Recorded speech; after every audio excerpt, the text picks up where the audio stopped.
Music Identity.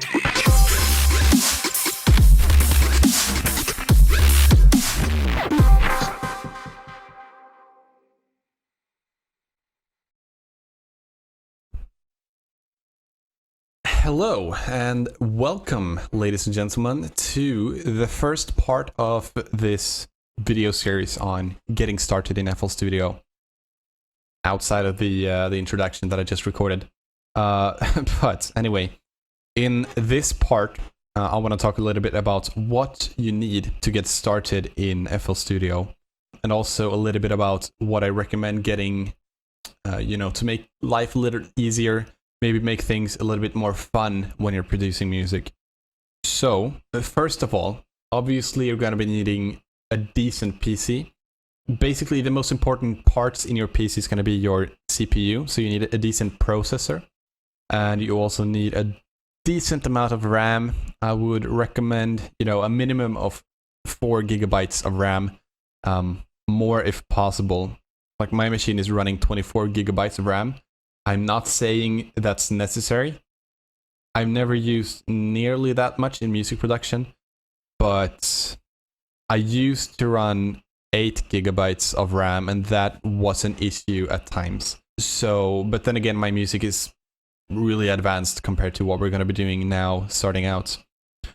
So, I would say if you have like the minimum specs that I'm listing here, try it out, see how it runs for you. I'm going to go through a few options that you can probably change to hopefully get rid of some lag that you may be experiencing in the beginning here. So that should be fine. Just try it out. If it's not working, then you may want to consider getting a new PC, but otherwise, it should run for most people. So you need a PC, and then obviously you're also going to need a program to produce music with. So in this case, we're talking about FL Studio, which is a DAW or a DAW, which stands for Digital Audio Workstation.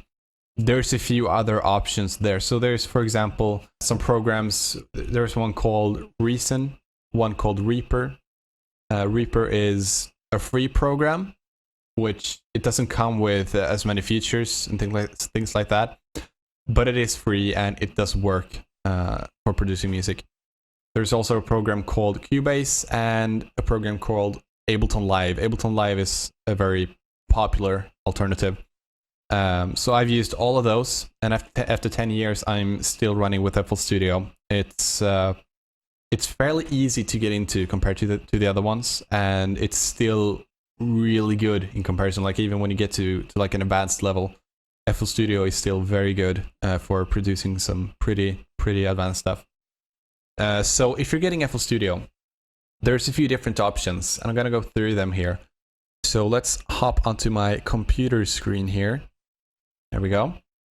So here's a page about FL Studio 12 in this case. This page might update over time, but at the time of this recording, this is the latest version, FL Studio 12.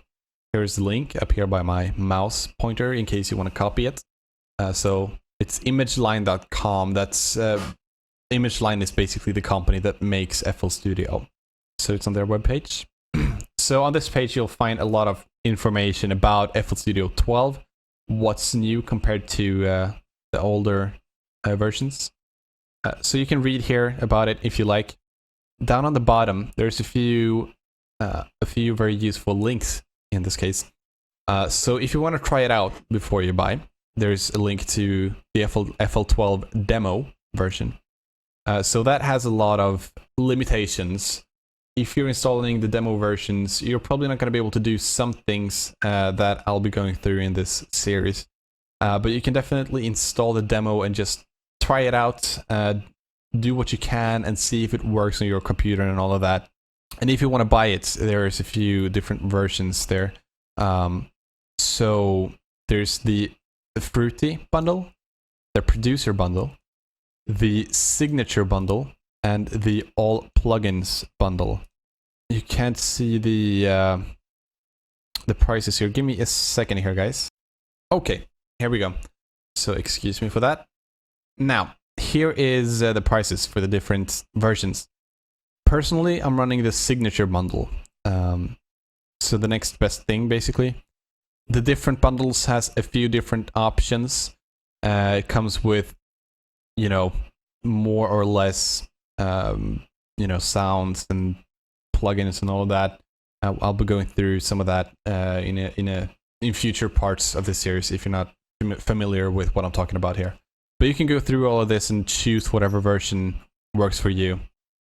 I'm going to be honest and tell you I don't know all the limitations of the different versions. I only used the signature bundle, basically. So that's what I can say about that. If you go into the ImageLine shop, you can see all the different versions here. If you press the plus sign on any of them, you can read about what's included. So in any of the FL Studio versions, there's the lifetime free updates, which is great. Basically, you pay once, you get any future updates for free. That is awesome. Other programs usually charge for updates. They make you pay again, basically. FL Studio doesn't do that, so that's really good. You pay once, you have it for life.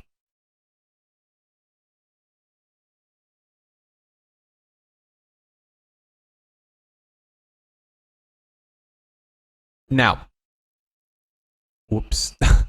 Like I said, that's it. That's what you need for getting started with FL Studio. Now, there's a few things that I would recommend getting. Basically, if you want to be playing your music, if you want to be playing notes, for real on a keyboard like this, if you want to be doing that instead of just, using your mouse and, clicking things onto your screen, there's a few things you're going to need to get that going. So let me show you some of those options. First of all, you're probably going to be wanting a USB audio interface, which is basically a sound card that you plug into your computer through USB, an external sound card. So a few of those options. First of all, I'm going to show you what I'm using right now, which is the PreSonus AudioBox 44 VSL. It's a more pricey version. You can see a lot of different options here on the PreSonus website. I'm using the 44 VSL, which, as you can see, I have 4 inputs. So I can use like 4 mics or 4 instruments or any combination between those two. I can record 4 things at the same time, basically, with this. And, I paid, probably 400 or 500 euros for that. Some other options are, for example, M Audio is a brand that makes a few good ones here. I've never used M audio interfaces myself, but I've heard some good things about them. Another option is Focusrite. They have a few different audio interfaces.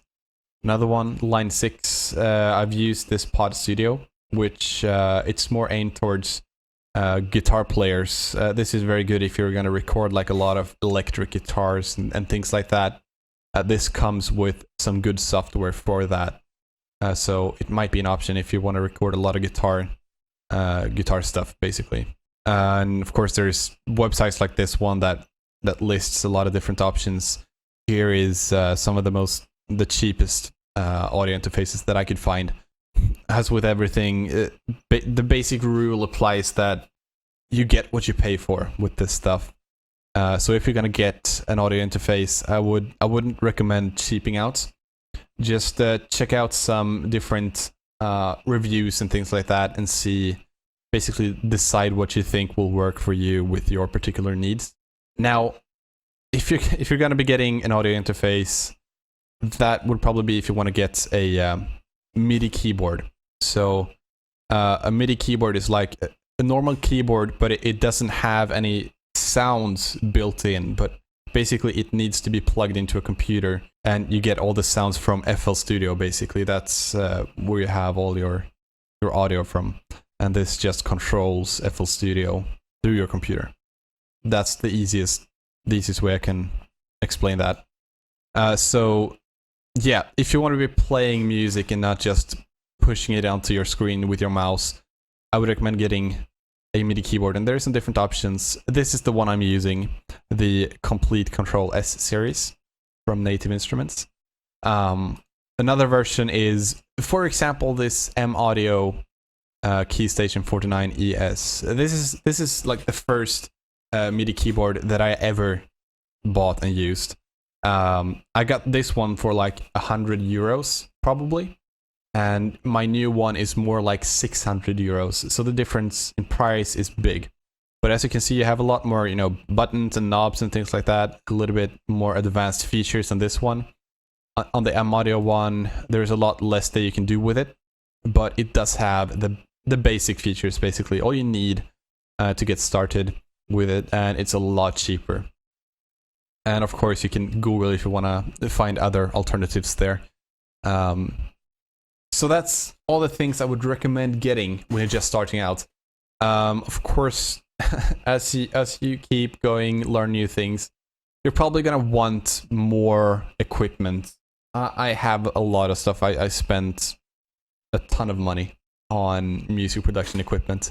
But the 4 things I've listed here: a PC, a copy of FL Studio, an USB audio interface, and a MIDI keyboard. That's the 4 things that I would recommend any beginner to get if you can afford it. But you just need a copy of FL Studio and your PC. That's all you need to get started. So that's it for this part. I'm sorry if it's long. Like I said, I'm going to try to go through everything as thoroughly as possible so that any beginner can understand, hopefully. And if you're confused about any of the things I'm talking about here, feel very free to just send me questions. I'll try to answer every question I get if possible, and try to clear things up if you're confused about anything. But yeah, that's it for this part. In the next part, we're going to be starting FL Studio for the first time, going through some of the initial settings to get it working for you, basically. So that's the next part. I hope you learned something from this one, and I hope I'll see you in the next one. Later.